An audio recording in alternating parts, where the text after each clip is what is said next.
We can send a guy to the moon. We can come up with all kinds of military stuff, and we can't build low-income and affordable housing? Really?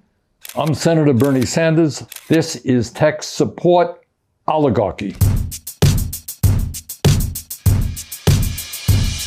The first question, what does Bernie mean by oligarchy? Now, that's a pretty easy question. I wrote a book on that one. Oligarchy means that you live in a nation in which a handful of extraordinarily wealthy people have enormous wealth and power. And with that wealth and power, they not only control the economy, they not only significantly control the media, but they also control our political system to a large degree because we have a corrupt campaign finance system that allows billionaires to spend as much as they want on campaigns. So, bottom line, never before in American history have so few held so much wealth, so much power. That is oligarchy. And this question is from Reddit. Why do we call Russian billionaires oligarchs while we call US ones entrepreneurs? We don't like Putin for a number of very valid reasons. The guy is a crook, a mass murderer, started a terrible war. There's a lot of reasons to dislike him and where Russia is right now. And after the Soviet Union fell, Putin and his friends cleaned up. They took over a lot of the state-owned industries and they became oligarchs, and everybody knows that. So it's easy to put a negative term on a country that we are not friendly with, that we don't like for a lot of valid reasons. When it comes back home, it's a little bit more difficult. But I think people are catching on. When you live in a society where the top 1% owns more wealth than the bottom 93%, when you're living in a country where one guy, Mr. Musk, now owns more wealth than the bottom 53% of American households, when you are living in a society where we do have more or less free elections, you can run for office, but somebody else has the freedom to spend all kinds of money to defeat you. So you're going to have a democracy, but it's going to be pretty hard to win elections when the oligarchs have the money. And they spend hundreds and hundreds and hundreds of millions of dollars to make sure government represents their interests. So the reason we don't call what we have an oligarchy, and by the way, more and more people are, is this is our country, and it's much easier to be negative about another country. Victory Wing. I truly cannot fathom why billionaires want to replace the entire workforce with AI. If no one is getting paid, no one is buying your shit, and we're all going to be broke. Victory, that's a very interesting thought. I don't think these guys stay up nights worrying about you or anybody else, as a matter of fact. And I don't know that they're doing long-term thinking about the consequences of their actions. AI has the potential to wipe out tens of millions of jobs in the next decade. We have people like Jeff Bezos, one of the wealthiest guys on earth, putting together a fund of $100 billion to do what? To automate factories and warehouses. That means there ain't going to be any more manufacturing jobs in America or warehouse jobs. They'll all be done by robots. It is a massive transformation of society led by the wealthiest people in the world who could care less about you or my grandkids or anybody else. They're in it for more and more wealth and more power. And what I'm spending 24/7 now is trying to stop them in any way we can. We are supporting a national moratorium on data centers. We've introduced legislation calling for an AI American Sovereign Wealth Fund, which would allow the public to have half the seats on all of the major AI companies to stop what Victory is worried about, massive job loss in this country. Debbie Fates asks, isn't there a limit to political donations, or can billionaires just buy elections? Well, Debbie, the answer is billionaires can just buy elections. As a result of the disastrous Citizens United Supreme Court decision 15, 16 years ago, essentially what the Supreme Court said is that the wealthiest people in this country have the freedom to spend as much money as they want on elections. And what has evolved over the time is a structure called super PACs. So it's not an individual, Mr. Jones can't put $100 million into a campaign.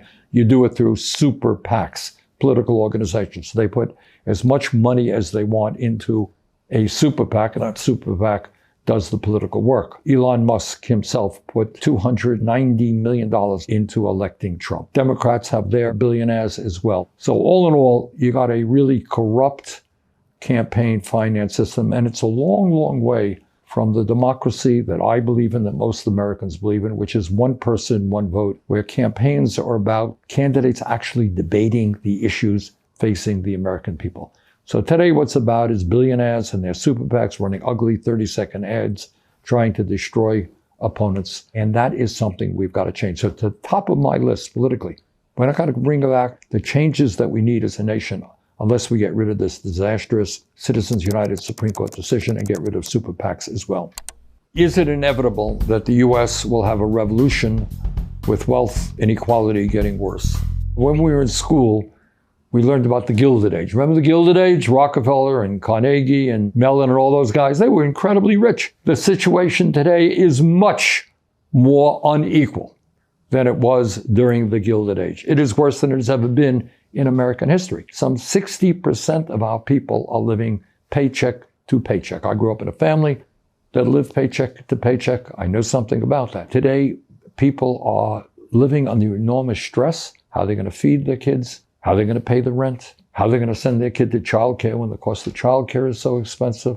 What happens if somebody in the family gets sick? How do you afford to go to the hospital? You have huge deductibles, co-payments. A lot of people have no insurance at all. So you're living in a situation where people on top are doing phenomenally well and working families are struggling. And I think what you're seeing is politically more and more people just beginning to start talking about that issue. Do we want to live in a society where one guy, Mr. Musk, owns more wealth than the bottom half of American society? If we are the richest country on earth, why is it that we're the only major nation not to guarantee health care to all people? Why don't we have the best educational system in the world? Why do kids have to go tens and tens of thousands of dollars in debt to get a college education? Why are some 20 million households spending half of their income for housing?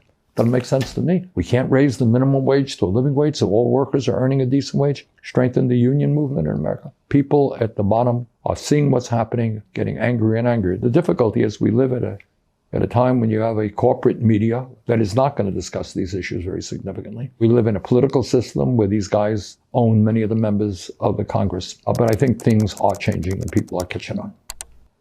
Marissa Mendez asks, can someone smart who actually works in economics or something tell us what the heck is going to happen? There are no jobs, more being eliminated by the day, housing is insane, AI is ramping up. Seriously, what does the future look like? How do we bounce back from this? What will it take?